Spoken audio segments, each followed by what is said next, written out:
बीड जिल्ह्यात खंडणीची केस दाखल झाली। संतोष देशमुखांचं जे हत्या प्रकरण आहे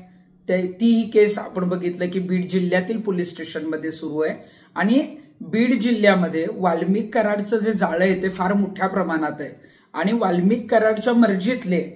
आणि नजीकचे असे काही पोलीस अधिकारी कर्मचारी आहेत जे बीड जिल्ह्यातल्या अनेक पोलीस स्टेशनला कार्यरत आहेत। त्यामुळे अनेक ज्या काही केस बाहेर निघत आहेत किंवा जो काही तपास चालू आहे किंवा वाल्मिक कराड सध्या बीड कारागृहात आहे, या सगळ्याच अनुषंगाने बीड जिल्ह्यात अनेक वर्षांपासून जे आहेत ते काही अधिकारी या सर्वांच्या मर्जीनुसार काम करतात किंवा त्यांच्या नजीकचे आहेत। त्याची लिस्ट मी जी आहे ती आता या संदर्भात पाठवत आहे। तर मी गृहमंत्र्यांना हीच विनंती करेन की यापुढे तरी सगळ्या केसेस जे काही प्रकरण आहेत त्याचा पारदर्शक तपास होणं गरजेचं आहे आणि त्यासाठी वाल्मिक कराडच्या टोळीचा जर आहे तो पर्दाफाश करणं किंवा ते जर